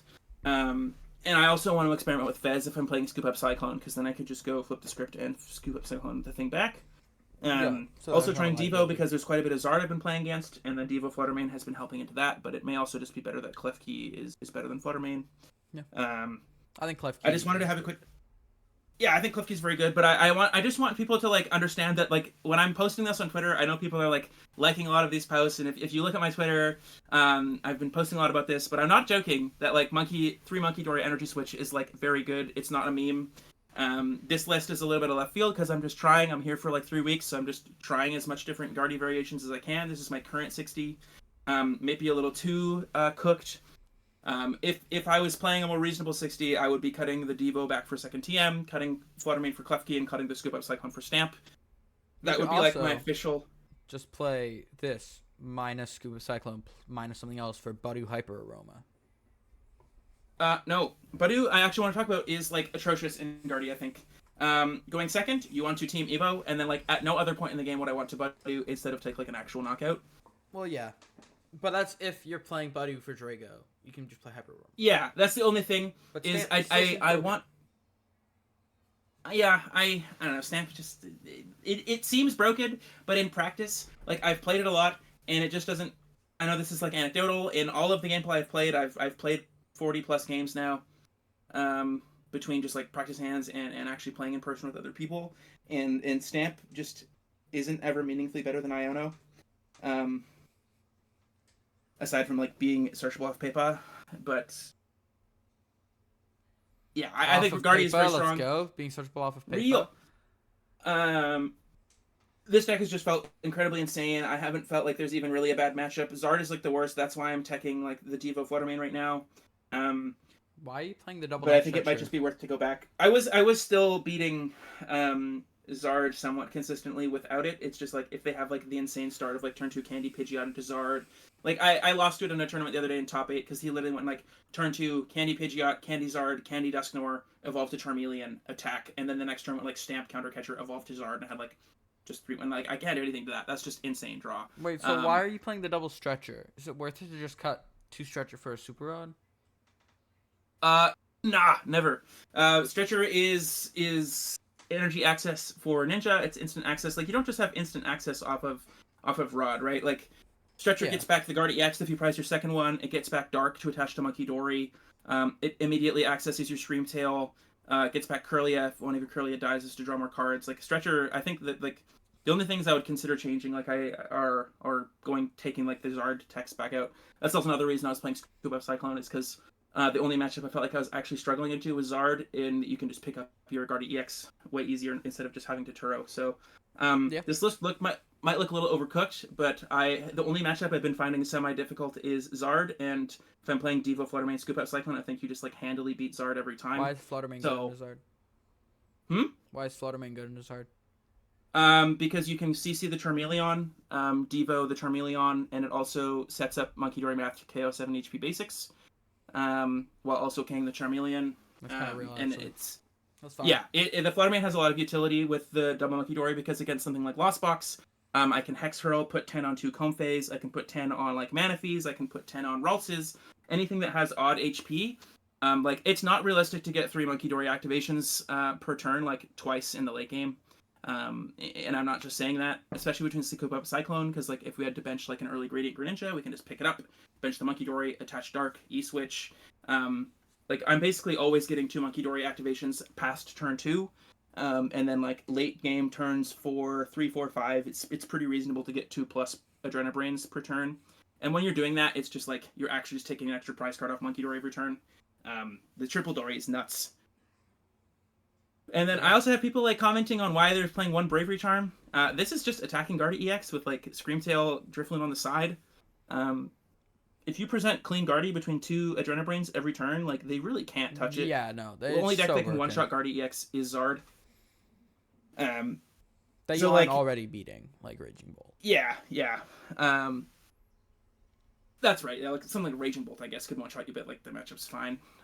But yeah, I just want to stress, like, I think the best picks for me right now for EIC, I know we're going to talk about San Antonio next, which is a different format, would be Guardy, Lugia, and like Drago, I think is still very good, but yeah. I just wanted to touch on Guardy because I think this is like really strong. It's not a meme to play so Triple Dory E-Switch. Also, you see the Candy because I'm so focused on just attacking with Guardy. Candy enables that a lot more often. I mean, yeah, I'd probably really just take this list minus Scuba Cyclone plus Stamp minus something for. I mean, yeah, I'm experimenting with Cyclone. I honestly think Stamp is pretty mid. I might just go to Secret Box. I think Stamp is like a lie, and I'd rather just play 4 Iono than Stamp. The more I play with Stamp, the more it's just like not really a card that does anything. Like it's so valuable into Lugia. Sure. but so is just like getting extra monkey. The point of the reason I like Skyphone so much is it's free heal of Guardy EX, and it's just like enables more monkey door activations. Like when you get 3 Adrenablines in play, it's like you can't really lose. That's what it feels like. I mean, I guess like you can go like Adrenabrain, like Adrenabrain, and then Cyclone Gardevoir. I guess that makes sense. Yeah, I'm not trying to argue that Stamp is bad. Yeah. I'm just saying like Stamp I think is overrated and it's not like as powerful as it looks. Especially like in a Fez format, Stamp just is like, sure, they shuffle, draw 2, and then they draw for turn, and they Fez, and they have a 6-card hand. It's essentially like they have a full hand again. It doesn't really functionally do that much. They have to, you have to play around the Fez. Like you have to go like 190 Dory, set it up for next. And a lot of the time, you just like you kind of like you can play around the Fez, but a lot of the time you like have to clear a Pokemon off the board so it doesn't like do the thing it's gonna do or whatever. But I could yap about Guardy for longer, but we're kind of running out of time. We should move on to the San Antonio tier list. Let's go. But yeah, Guardy's very good for UIC. But here we go. San Antonio is the next tournament. Me and Lucas are both going to be there. We both have a lot of opinions on this format. I've won a regional in this format. Me and Lucas have attended multiple regionals in this format. And I think the meta has significantly changed since like the beginning and gone throughout. We kind of saw a start of Drago being super popular, a dip down. We saw people disrespecting Drago. We saw it climb back up and win the most recent event. And I think we might see a little bit of a knee jerk the other way. But I think we can just start it off with Drago in S tier, right? Yes. That's you have to go down. Oh, you're right. Yes. I'm such a noob. Real. Yeah, I think Drago's in S tier. This deck is actually just broken. Yeah. I think it covers a bunch of matchups. It's good in the Gardevoir, and Gardevoir is like definitely one of my top concerns for the meta. I am just a top tier hater. I will most likely not be playing Reggie Drago. There is a chance though, so like if I play it, don't call me a meta. Play Drago to Worlds. I did play Drago to Worlds. Drago was very good for that event, but I want to play something that beats the top decks. That's just how I play. But yeah. I mean, Drago is gonna 50-50 all the top decks anyways. Yeah. Like if you're good at mirror, you're gonna do pretty well. Oh yeah, no, like if you're playing Drago, you have to learn the mirror. The mirror is like the reason that I don't really want to play Drago because yeah, that's reasonable. The mirror is like actually kind of difficult. It is very difficult. It's very actually kind of. It's a very difficult match. It's a very difficult match to play. Yeah, so I think maybe we disrespected Drago a little bit too much. I mean, just the results it was showing, like the last episode when we put it in like top of A tier. It wasn't like the event a deck that's like winning, but we also like. I think that North American regionals. I mean, I don't like enforcing the idea that like NA has the best players or whatever, but I do think it kind of represents the most accurate depiction of like what the BDIF decks are. It seems to me that like EU South American events like seem to have like a little bit more left field results. Yeah. And I don't mean that in any like bad way, but I think that like North American players are like the most locked in on just like playing the most optimal thing in a format, as opposed to like any sort of like outside bias. Like we just play like the deck that's the best for the event, like just spreadsheeting it. Like if you talk to all the top players, they just like spreadsheet what the best play is. So like they don't really think about anything other than like what the objective best deck is to play, and that appears to be Drago for like every top player, and they're just gonna keep playing it. So I think that you will see like probably 4+ Dragos in top 8 again, unless like people really like take a hard turn and super counter the deck. But I don't think anything's really meaningfully going to change. Okay, great. All right. So next up we have Zard. Yeah. I think Zard is like a pretty easy like bottom of A. Yeah, I would agree. I think Zard is taking a lot of weaker matchups. Like Gardevoir, I think is going to be playing some sort of tech, maybe potentially, but also just lose to Drago. And there's so much Drago that I don't really think that taking the L to that is too smart unless you beat actually everything else. I mean, Zard does beat pretty close to everything else, honestly. It does, but I think it kind of just... if Gardevoir plays Devo, man, it's cooked. Yeah, that's true. I don't know. I think that, like, in my opinion, let's do Gardevoir. I think Gardevoir is just, like... I think Gardevoir is, like, at A, top of A. Maybe S. I think it is the very next best deck next to Drago. I'm basically of the opinion I'm choosing between Guardy and Miraidon for San Antonio. I gotta redeem myself after our trash Guardy list from NEIC and like my terrible play.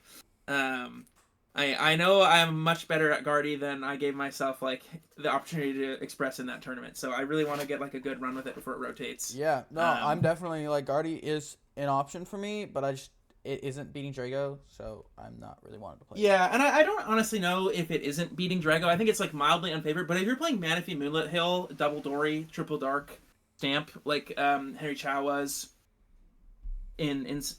Toronto, I do think that matchup's quite close. I mean, obviously you can always just get like sacked by like early prime catcher Cologne, Kiram, but like if you pass that test, like they can't ever touch a clean guardy. Like once you establish a clean guardy X on like a reasonable board, they don't really have any outs anymore. So I think it's more so can you just like avoid an insane early game from them, and once you do, then the matchup's fine. And Klefki really like Klefki does and doesn't help with that because Klefki like allows them to not It need allows the them to cologne. kill. They can just Yeah. yeah, but But also they're not like really putting energies down. It depends on their turn 1 board state. Like if you're going first, Klefki can be like okay, but like I don't yeah, even know. and if you play Fez in Guardy, once you have a Guardy EX in play, Kirim doesn't really even matter. Like sure they take 3 prizes, but then you just like Nestball for Fez, Iono them low, and like present a clean Guardy with multiple Dories in play. They don't really have an out to that. They cannot touch a clean Guardy. It's not possible to one shot. Yeah. So I honestly don't think the Guardy's matchup in Drago is that bad if you're teching for it. Like I know like I'm saying like Henry Chow was playing like Moonlit Hill, which is huge in the matchup because you can easily clean up pult damage. But I honestly I don't think the Gardevoir matchup's that bad for Drago. I mean for Drago matchup that bad for Guardy. I do think it's slightly unfavored, but I don't think it's like atrocious like some people think it is. I think it's maybe like 45-55 if you're playing it perfectly. It's winnable. I think it's kind of like similar to Zard's matchup into Drago, honestly, in percentage wise. And then I honestly think the Guardy just like beats literally every deck except for maybe Zard. But even if you're playing Devo, you can tech for Zard. Yeah, like if you're playing Devo, the matchup becomes so much better. Devo also might even be good into Drago in a way. Yeah, could, no, like, it's like build up- fine. I was thinking about that, but whenever I was playing Guardy, you kind of just go like 190 plus 30, and then if they don't kill the Monkey Dory, you can just go like bench Monkey Dory Dark, boom boom. Yeah, honestly, maybe Devo is really good at Drago because then you could go retreat into Klefki in the active Devo with the Klefki. I don't hate that. I don't hate that. Iono them low, Klefki Devo, KO both the Drago V stars. And then they can't Fez. They can't Fez, they can't attack with Radzard, they can't Ogre Pawn. Honestly, maybe I want to test that matchup. When I get back from... I don't even have time to text, because when I get back from Japan, it's just like 4 days late early for Texas. But if I can get a meaningful amount of testing into the Drago matchup as Guardy and into Mirror as Guardy, I don't really see a reason not to play it. That line with Devo, actually, that seems really good. Wait, that seems kind of fire. Wait. Yeah, that line seems really good. I wasn't even thinking about that, because you don't even have to bench Klefki, like, early game. You can go, like, 190 plus 30. They have to go, like, Prime Catcher Cologne or whatever, because you're going to bench your Manaphy. And then once they kill your board, you just go, like, Fez, Counter Catcher, Stamp, Dory. And with Moonlit Hill, like, pult damage, like, between Double Dory, Moonlit Hill, the pult spreading doesn't really affect you that much, because if they go 2-2-2, then you can just, like... Moonlit Hill, heal the thing. I mean, finding early Moonlit Hill is not that easy, but late game, it's like you're always finding it. But I think Zard and Pidgeot are like Zard and Gardevoir are both like very good. I think Gardevoir is mildly better than Zard. But what other deck do you think is an A tier for this event? A tier. I'd probably put. I don't even Miraidon and like Turbo Moon maybe, but like that's not even like this format is so it's becoming more radicalized for sure. I do. I mean, obviously I'm biased, but I still do think that I don't know if I'm going to play Miraidon just because I'm really, like... I had a terrible time in Toronto. I did make, like... I think my list was worse for Toronto, and, like, I didn't get the luck. I feel like I played pretty well. There was maybe, like, once I played pretty poorly in day one. But I really dislike the lack of player agency. Like, Sacramento, I ran super hot, and I just destroyed everybody. It wasn't close. And then Toronto, I did not run very hot, and I had no chance. Like, I played against a Dango player that, like, full benched all 3 games to 5, and I lost to them because I just bricked, and that just felt terrible. Something like Guardy or Zard, you can't really do that because you can actually make comebacks. Miraidon, you just, like, if you don't get early game good stuff, you just lose, and I don't like that, but I do objectively think, like, especially with the results of Toronto, if you're playing a Switch Cart and Miraidon, you're beating everything, again, except for, like, stall, pretty much, which is a very good place to be. I don't love the lack of player agency, and I'm a better player than... needing to crutch on like turbo decks, so I know that I can play like actual difficult decks to a high level, and I don't like putting my hands into a luck machine if I don't have to. Yeah, I kind of agree with that. I do think that Miraidon is probably the only... That and Turbo Moon. I think Turbo Moon's the second best. I don't think it's anywhere. I think these are the only decks in A tier that you could justifiably put here. Like Miraidon's matchup spread is still just insane. Basically, like, everything except for Zard is, like, favored, and Zard is, like, 50-50. Guardy's not a matchup, I swear. I don't think that's true. I think if you play correctly as Miraidon, you can set up checkmate board states pretty easily. I don't even know Like if it's favored if they aren't playing Mawile. Like, I'm pretty sure if they aren't playing Mawile, it's like still fine for Guardy. you could say that, but they have to stamp you. You have to whiff one of your 4 boss off of MuEX. Plus, if you have double powered up hands, Latios in play, they can't Screamtail lock you. If you have MuEX and Fez, they can't take a knockout without activating your Fez. If they don't take a knockout, they know you low. You have MuEX plus Ultra Ball for Luminion. You have so many outs to boss. All you need to find is boss once, and then you can just clean up with Miraidon or with Raichu. So I don't think you can really justifiably say the Miraidon matchup is unfavored or favored for Gardevoir. I think that's cap. Okay. That's my experience. Like, I've played against Gardevoir, and they do exactly the best possible thing they could do. They get the turn 2 Gardevoir, they get the Monkey Dory, put my hands to 10, they get the Iono, they get the Stamp. I just draw out of it most of the time, and then the last turn is just trivial, because you need to find either boss or Raichu. So I think Miraidon has like an insane spread. I just don't really want to play it again. I might have to just because like the deck is so good, but I don't love not having control of the board or any like ability to outplay people. It's just like what you draw if you're sequencing properly. I agree. I want to play a deck that is either like an absolutely broken meta call that does come down to player agency, but I don't think Miraidon's the ideal call. Yeah. I think Miraidon with the switch cart is like you're beating the Lugia that think they're like autoing you because they pull out Orgrimmon. You're beating the Gardevoir that think they're autoing you because they play Mawile. Yeah, but I really don't like the lack of player agency. So I'm not super interested in playing it, but I might have to because I don't have a lot of time to practice this format, and it is just the deck that I know how to like sauce people with. So yeah, I think Pult Thorns kind of sucks. I think Pult Thorns is but it just like kind of I would be to Guardy. C. I honestly C here. I unless you disagree, I don't think it's. I'm not to put it in C. It's like not even an yeah. Go ahead. Well, I think we put it in C as well, but like whatever. Nah, I'm a Dura hater. Dura's the new Dango for me. Okay. I think that Pult Thorns is just like a little bit worse than maybe even straight Thorns. I don't know. Yeah, honestly, I think the reason you play Pult Thorns is because like it's the best way to play Dragapult, but also like Thorns is the reason the deck is good. If you don't start Thorns, the deck is a pile that sucks. It's too slow. You have less than a 50-50 chance to start Thorns, and when you don't, like, good matchups that when you start Thorns are just, like, unwinnable when you start Dreepy. Oh, yeah. Like, or Alakazam. Real. I do think that if you're wanting to play Thorns deck, Quad Thorns is probably just better. I think we have that. Yeah, we do have that.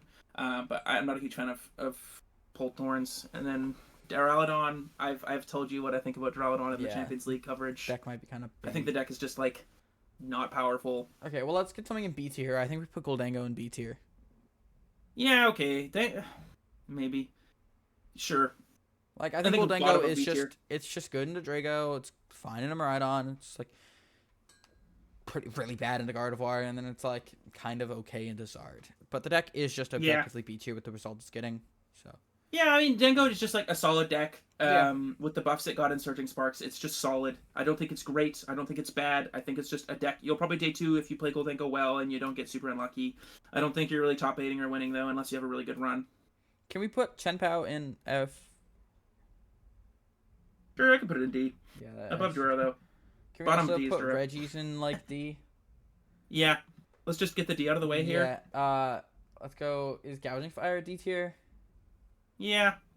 Some people swear by Gouging Fire. I was seeing some other people like on Twitter talking about how Gouging Fire isn't a turbo deck, it's a toolbox deck. There's so much cool things you could do. I'm like, I mean, sure, but it's still just a bunch of beat stick attackers. Like, oh, you have Delphox V and Radzard, cool. Real. Mimikyu Ogerpon. We can also put that into. Is it D tier? Yeah.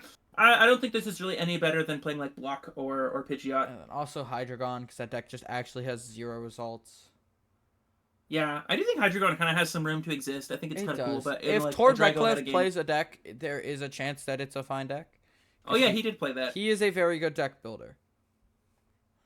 What else do you want to put in D? Wait, Ceruledge. Is there like anything? Ceruledge, yeah, I would agree with that. Maybe like bottom of C. No. I mean, I think it's better than Chenpao. Well, then just put it above Chenpao. I guess. Anything else? Hulk, Dusknoir, maybe? Maybe, yeah. The deck has, like, literally 0 results. And... Bit of a hater. Yeah, I don't know. Um, I think everything what else would is you like like to put in B tier? B tier. Cloth. Cloth is a B tier deck. Okay, I think Bolt as well. Bolts is definitely I'm not a. so glad that Klopp is doing so much worse. I've always hated this deck. I think I've been consistent with that on the podcast that it's just a pile. I played it to like a cup one time and a challenge another time, and both times, as soon as you burnt Steelstone, Iono is just like the end of your whole life. Can we scroll up one, by the way, just so that they can see Oh Dragon yeah, Nest here? Yeah, I think yeah, Cloth is just kind of losing a lot of its value now that Miraidon's kind of fallen off. If Miraidon's like the top of the metagame, and that and Drago, yeah, Cloth is very good. But it just does not beat Gardevoir, and it doesn't really have that good of a time to Charizard. So you're kind of just yeah. like, yeah, it's not that great And it's anymore. like the Drago matchup is like favored, but it's not that favored. It's not favored enough to like Yeah. play it over something like Dawn. Like Dawn, it would just be like the deck I would play instead of Clough every time. Like I think they have pretty similar matchup spreads, except for Rhino just has better matchups. Yeah, I agree. Cloth was the reason Cloth was so broken for that for that like few weeks ban there was just because Miraidon was so heavily played. I think Thorns goes in B. I think. Yeah, honestly, I do think Quad Thorns is pretty good right now. Maybe bottom of B though. Yeah, it's like decent into Charizard. It's pretty good into Charizard. Pretty good into Miraidon. Pretty good in Crushing Drago. Crushing. I mean, Colo- Drago's not even that like. Drago's not as good as it is. But like Yeah, it Hammer depends is on the just ace deck broken. you're playing in Thorns. Especially like if Drago's playing Cologne, like some people are, some people aren't. I think most Drago players Most are playing Drago Cologne players right are playing now. Cologne. Most Drago players are playing. But some aren't. If they're not playing Cologne, you'll probably just get them like every time. But if they're playing Cologne, then they can Executor go Cologne is Legacy Draw for also Cologne. a lot worse for Thorns because now Legacy. Executor is a lot worse for Thorns because Legacy doesn't activate. That's true. And also, like every Drago deck playing Gudra is really scuffed for Thorns. Yeah, like I could realistically see this going into C just because it also loses the Gardevoir like incredibly hard. Yeah, okay. But You've I'm not. convinced me. I think it's better than Bolt Thorns though. It's better than Pull Thorns, I think. Crushing Hammer is such a broken card. It is so good. Lugia top of B. Is it? Yeah. I'm gonna be Lugia honest. is, like, I just farms like. Drago. I just do not think about Lugia, man. I do not think about Lugia. I know. In my deck when I've been with I haven't been able to test like that much but because my cousins have been over, but with all my testing I've just been focused on beating Drago, beating Zard, beating Gardevoir, and if you can't beat them, join them, like play one of the decks. But I do think Lugia like has quite the space to exist. Oh yeah, like obviously Lugia is fine. Lugia is a very inherently powerful deck. It doesn't quite have the Regigigas buff yet for this event, but like Drago is quite like a decent matchup, especially if they're not playing Temple. Not that many Drago players are playing Temple right now, and even if they are, the matchup's not horrendous. It's not great, but without Temple, Drago is like incredibly favored. Without it, it's probably a little bit unfavored. But Lugia is just an inherently powerful deck. You'll just steamroll some people if they don't have a good setup. You've got a pretty good matchup into like Zard. The Guardian matchup is like acceptable. It's not good, but it's not terrible. Dawn matchup is actually quite decent if people aren't playing Switch Cart yet, because you can just Ogre Pawn loop them. Yeah, it's like decent. They have to play around. And I have a different class of decks. Like I really enjoy like just inherently powerful decks. Like Lugia has stuck around for so long because you're just putting 4 energies into play every turn, which is insane from your deck.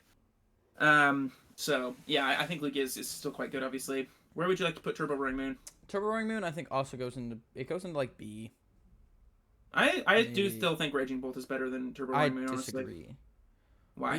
Turbo Roaring Moon has like a line into Gardevoir, and it's better into Charizard because you can one shot without having to commit 5 energies every turn. I think Turbo. I mean, yeah, you one shot by like putting yourself to Dusclopsable range though. It's not a good match at all. I honestly, I would be the opinion that it's the other way around. I think Bolt is better because like Bolt has an actually good Drago matchup. When you have to one shot a Drago with Frenzied Gouging, you're cooked. So yeah, I don't think there's really any reason to play a turbo deck that isn't Miraidon. But if you're gonna do it, at least have a really favored Drago matchup, which Ogerpon Bolt does, and Moon has a less favored matchup into Drago. Yeah, the top 3 matchups are like kind of mid. I am gonna veto you. I think this is appropriate. Okay, that's fair. I think this is a better way let's of putting put it. Bolt in B. Yeah, okay. I think if you're playing a turbo deck, play Miraidon. I also think this is absolutely better. refuse to play Miraidon, then Raging Bolt's like at least like good in the Drago. Turbo Roaring Moon's like fine. You have to like Catcher and Prime Catcher and Boss and Bundle and stuff, but Raging Bolt can just like one shot the active. Yeah, Raging Bolt just does what it's supposed to do. Like Moon has to gouging. You have to like 220 with the Stadium. Like Bolt just does what it does. Moon has a little bit more tricks. Like you have a better control matchup because you have Peturant, you have better one prize attackers, you have Moon and Koraidon. But like Bolt just does the thing. There's also nothing stopping Bolt from playing Baby Koraidon either. I don't really know why people haven't tried that. Yeah, but it's just because there isn't a capped like damage thing for Bolt, whereas there somewhat is for Moon because you don't want it gouging all the time. And then yeah, I mean it's just a much more effective one prize attacker than Sandy Shock's. Like what is Sandy Shock's hitting 90? Like you're it's just for the first turn because you want to hit it on the first turn and then just go like boom boom. I don't know. Yeah, I think it's worth the testing, but I don't know. Yeah, I'm just saying. I'm surprised. My point was, I'm surprised no one's tried it. Yeah. I think block goes into like B. Yeah, honestly, block is just like it's good, but it's bad. Like block beats bad players. Sorry, I don't want to say bad. It beats less skilled, less practiced players. I apologize for using the terminology bad. But as soon as you get to top tables with Snorlax, like we saw, it was the third most popular deck in Toronto. As soon as it hits top tables, all the Drago players just destroy it. Because if you're playing the matchup optimally, like Snorlax just doesn't have outs. Like unless you like just sack them with Fortune Sisters and Airy, at opportune times, you have no real way to win the matchup. Yeah, like, you have to be playing like quad block for it to be like winnable. Yeah, and we've seen people playing like Klefki to beat the Cloth matchup. I don't really think that Snorlax really has a reason to exist in this meta. Like if you're playing against a really good Zard opponent, they're probably going to beat you. If you're playing against a really good Guardia opponent, they're going to beat you. If you're playing against a really good Drago opponent, they're going to beat you. So you just lost to the 3 best decks, and I don't think that's an acceptable outcome to have when you're playing a deck to a tournament. Pidgeot control at the same time. Yeah, I think it's better than Snorlax stall. I agree. I think Pidgeot did top 8 Toronto. I think Pidgeot has a better time into Gardevoir. It has a better time into Zard. It has a better time into Drago because you actually have outs. You can actually like play. Snorlax is like has no player agency really. Like if you think of what Snorlax does, you put Snorlax in the active. You hope you mill their good items or take them out of their hand with Airy, and you just counter catcher their best thing every turn. Yeah. Whereas Pidgeot, you actually have lines you can take. You can actually be aggressive. You can use other things. You can use different disrupting lines. Like you just actually have player agency as Pidgeot. Snorlax does not have that, and you can actually like beat weird matchups where Snorlax just doesn't have an out. Like you don't have a way to beat like a good player of Zard or Pidgeot or Drago. Pidgeot control can do that, and I think we saw that very strong. And also Pidgeot control will beat block, which is nice. Yeah, Pidgeot destroying block is so funny. Like they can literally not do anything in the matchup. It's so hilarious as the Pidgeot player. Yeah, it's pretty good. I think Pidgeot's pretty good, but I do think it's true that a good Drago player will never lose to Pidgeot, unless like extenuating circumstances, like a really good Fortune Sisters, like Mill's Prime Switch or something ridiculous. Yeah, like you have to go Genesect, Kyurem, then if they like switch swing, I don't know, man. I was testing it against some really good. I was testing it against Drago players, dude, and I was just not beating it with Pidgeot. So yeah, it's just like really tough when they have Legacy Star to get back their 2 best like cards every game, and then they have like Cologne, they have Prime Catcher, they have Switch, they have so many different attackers. They just have so many lines they can take into you that you like. The thing with Pidgeot is you kind of have to like exploit the weaknesses of decks, and Drago just doesn't really have a weakness because it has so many lines. Yeah, I'd agree with that. Polt Dusknoir. Oh, Polt Dusknoir. I don't even know why it's not in D tier. Really? I think it's. I don't think it's better than Polthorns. Maybe. I think that Dragapult kind of has a place to exist. Do you think it's really like D? I mean, I don't really care that much. I don't think. I don't know. It's just like sure. I don't know because I think Polt Dusknoir is seeing actually it has 0 results this format, like actually 0 results. I'm just biased because I'm in Japan and everyone plays Polt here, so. I mean, yeah, like you're not beating Gardevoir. You're really not beating Drago. I mean, Drago's like decent, it's like fine, but I don't know, man. Yeah, it seemed great, especially with Kyurem. Like it's so much worse now. Like for NAIC format. Oh wait, they had Kyurem then. I don't know what I'm yapping about. I have. NAIC was not. No, Worlds was Kyurem. Kyurem was not legal for NAIC. Yeah. Okay. Wait. Yeah. Okay. That's why Drago was good. Cause like that's why Polt was good. Kyurem is so good in the Polt because they just wipe literally every part of your draw away. I don't know why I'm stating it like that. They just wipe all of your draw off your board, and then they just go like 280, and you're like, damn, dude, I just kind of. They're wiping your drawers, Lucas. They're wiping your drawers. Your draws. My Like, draws draw. like slang for pants. Lucas Oh, pooped his yeah. pants. Real. Did do that pre-episode. Reggie Drago's actually. wiping Lucas. No way. Okay, Lost Box. I think we put that in C tier. He's mad. I'm, Laura, you want to put Lost Box? I'm not mad. What? Lost Box goes into C tier. What? I'm not even doing anything. Goes into C tier. You're funny. Cause yeah, I think Lost Box is a reasonable archetype. Honestly, I don't think it's great. Like you just get farmed by Drago. you get farmed by Drago. You don't really be. So I don't think it's really like a like. I think it's a reasonable deck, but it's also just like you just get destroyed by Drago every day. And you also don't really be Gardevoir, so I don't know why you would play it. Yeah, Gardevoir plays like at least Klefki, sometimes Klefki plus Flutter, and you're just like cooked to like Stamp plus Monkey Dory plus like Chaos. if they ever put a Klefki down, it's like over. If they put a Klefki down before you have 7 and Lost Zone, it's over. Like before you can go like Chorus Vacuum or something. If they do it earlier. Yeah, the thing with like I've put against quite a lot of Lost Box. Actually, Tina is pretty popular here right now too, and like I retreat into Klefki. They like don't do a whole lot for the first 2 turns. A lot of the time they'll go like Shuriken away 2 Kirlia, and then I just go Stamp Monkey KO, and then the next turn I'll go like CC the other Comfey, kill the bench Comfey with Monkey Dory, KO active Comfey, and they have like 4 cards in like they have like 7 cards in zone, but they're down like 2-3 Colress, they're down like a couple Gate, they have no Comfey on board, and they have like 3 cards in hand, and they're just like kind of cooked. Real pretty skibidi, honestly. Like Gardevoir just kind of just beats Lost Box. It's crazy. Gardevoir's so good. I love Gardevoir. Gardevoir is so good, man. I want to play it. That'd be cool. I think the deck's really good. Ancient Box. Probably C. I think there is a case for this deck. I think it's maybe top of C. I think it's like, top of C. Like it's fine. You like, do beat turbo decks. Yeah. You'll beat like the control decks because you're just a one shot. With Petront, and you have like a baby Pokemon that one shots things. You beat Lugia probably. You'll beat Dango probably. You'll beat Ogerpon. You could beat. Oh, sorry. You'll lose to Zard. You'll lose to Drago. You can beat Gardevoir. I think the Gardevoir matchup's probably slightly favored for Ancient Box just because like your deck has one prizers that one shots everything in their deck, but like Guardian has so many lines to come back with that it's I don't even know if it's like you don't. I mean like very slightly favored for Ancient Box.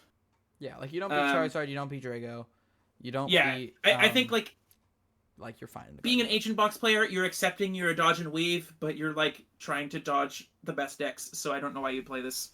Yeah, like it's different as not different as Charizard. It's not different as Gardevoir.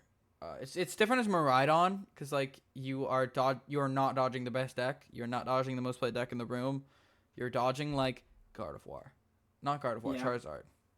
Sometimes Gardevoir, and then, but I don't know, man. Last deck, Lucas, we're going to put Terrapagos Dusknoir for San Antonio Regionals in 2025.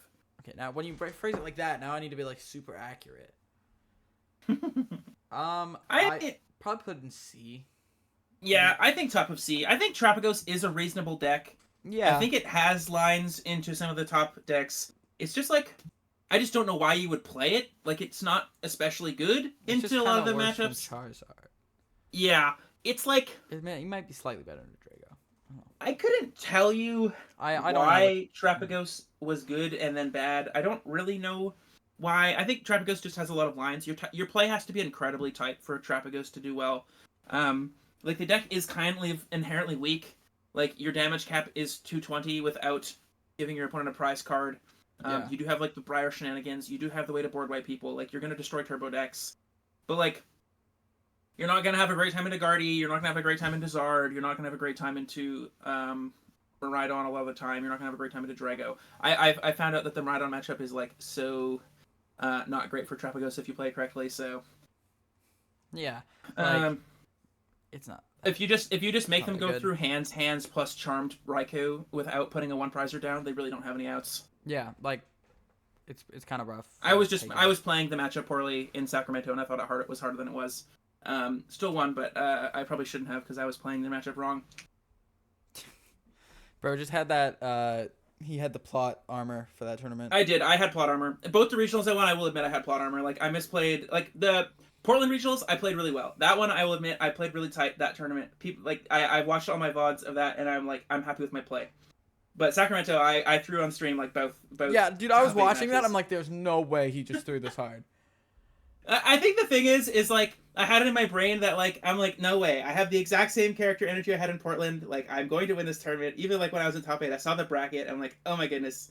And then like I was so far ahead in that game against Drago, and I threw, but it didn't matter because I was so far ahead. And then against Kenny, I just had like the feeling of winning already, and I just like didn't. I was like, oh, it doesn't matter. I'll just put this here, and then I'm like, oh, it actually does matter a lot. Matters very heavily for 3 reasons. You Yeah. could have not grabbed it. You could have held it. Yeah, and I then could have done not, literally anything else. You could and it have would been used better, it. It's done. It's gone. The tournament's over. How dare you misplay, Landon? No one should get your coaching. I know. Oh my goodness. I'm a human. I'm a human being that performs less good under pressure. Oh my god. Like, no way. That is insane. Unacceptable. I misplayed twice in a like 15, 16 round tournament. Unacceptable. Oh my gosh. Unacceptable. Crazy work. But Lucas, that's our tier list. I know this is kind of like this is a longer episode. This is kind of like a return to the traditional kind of style, but we didn't really have the opportunity to do anything like super fancy this week because I'm in Japan. I didn't want to like devote I've already devoted like 3.5, 4 hours today to this, but I want to go out and like do some more sightseeing. I'm gonna go meet up with a friend for lunch here. For lunch? What time is it? It's 1:30. Nice. Yeah, I'm gonna go out with Ken. Oh, W. Ken is a W friend from Ken. BC. We love Ken. We love Ken. He's going home in 2 days, so I'm gonna go out for lunch with him. We're gonna go to Ueno Station and get some food. We play some darts, some Pokemon. It'll be sick. If you haven't been to Japan before and you are awarded the opportunity, I know it's expensive. I know I come from a place of privilege when I say this, but it is awesome here, and I highly suggest that you do come if, again, you have the opportunity.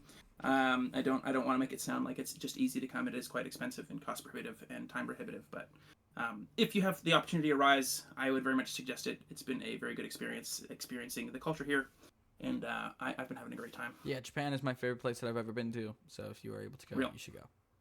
It's pretty lit. There's some wild stuff that I won't get into that I don't necessarily agree with, but there is also like a lot more good than there is bad, and I think that like I feel like there's like a really good blend between this kind of culture and Western culture. I think there's good things about Western culture and really good things about like non-Western countries as well that we could both kind of learn from and adopt. One love, man. Everyone should just be nice to each other, and it'll all be good. Come back for more politically correct takes. Real. One love. I'm officially Last Man Podcast officially a One Love supporter. Yeah. Does Lucas know about One Love? Not really. It's just like the idea that like everyone should just be nice to each other. We're all very similar. I assumed. And we should all just be homies because everyone's just chill. We're all just cool people. We got all our own cool things, all our own flaws. But if you really just talk to somebody, we're all pretty chill. Real. So, unless you have anything else to say, Lucas, you got any shout-outs? No, I have 0 shout-outs except for y'all did not get on the train. A couple weeks ago, I told you to get on the train of the liking and stuff for my tweets every day. Oh, true. Which I still do. And y'all didn't do that. And that's mean. So you should go to my Twitter. Lucas is molding. Lucas has still not gotten into EOIC. I haven't. I think it may be time to maybe accept that you will not be getting into the tournament. That is my opinion, unfortunately. It's pretty rough. It's getting pretty close to the line. I'm having to start looking at booking my accommodations. I can't wait forever. Not that we need to get into our own personal things here, but yeah, it is unfortunate. But it does not seem that the Pokemon Company really wants to care too much about which is so cringe. Issues. It is cringe, and it is unfortunate that Lucas had to bear the brunt of that unfortunate decision from them. But seems to be that he does. Yeah. So no shout-outs, Lucas. I've got some shout-outs, obviously. Yeah, you shout out your stuff, man. Yeah. Follow me and Lucas on Twitter, KateLucherCG, at Lucas. Yours just at Lucas Holdale, right? Yeah, at Lucas Holdale, yeah. Yeah. Follow our personal Twitters. If you want to learn about some Japanese stuff, I'm posting lots of pictures on my Twitter. Basically, like all my matches, I'm taking lots of pictures of people. I've been meeting a ton of Japanese people. It's been great. If you want to kind of see what Japan looks like a little bit, follow me on that journey. I'm going to be here another couple weeks. Also coach on Medify. I don't have any availability right now, but after San Antonio, I will be putting more availability out once I'm home. I am like working with existing students right now. I've got another session later today. I had one this morning, but I'm not taking any new students until I'm back home after San Antonio. And I know there's some people that have been asking what the Morano Masterclass. I actually am gonna release it this week. I think me and the guy at Medify have been talking about it. I've just holidays hit, went to Japan. It's just been like a very busy time. I don't really have an excuse other than I just didn't really feel like doing it. So that's fair. That's my shout outs. I've just had other things that I've wanted to do more than sitting at a computer all day writing a masterclass out. So that's my excuse, is that I don't have one and that I don't think I need one. So Fair. You are not contractually obligated to make a master I class. am not. I am not. But I do plan on releasing it before San Antonio because I do think the deck is very good. I also will probably update it with the Prismatic Evolutions meta. And if any of my existing students are watching this, I will just give you the course for free because y'all are the goats for supporting me in my beginning of my coaching journey. Again, if anybody else wants coaching, I do play other decks than Maridon. I've played a lot of decks. If you look at my Limos page, I have quite a This guy is like decoration homebrewed too. of different deck results with. So if you just want to build decks, he's homebrewed some stuff. Also, I'm a goat deck builder. I'll be real. Like, both my regional lists, I don't think I could have made better 60s for my champion deck lists. So I do make really good lists. Okay. Lucas knows of this. What's your record on top cutting with my deck list? My same 60. I think I've missed one. Yeah, last season you were 4 for 5 on Was I top 4 for 8s 5? with my 60s. Did I miss a regional? Remember the one time you didn't was because of the Mareep issue? Yeah, no, the one time that I didn't make day 2 was because I like actually had a card behind my deck box. So like when you have the double deck boxes and you have those 2 deck holders inside of it, I had a card behind it and I couldn't find it, and I got a match loss, which was absolutely amazing, and I highly recommend it.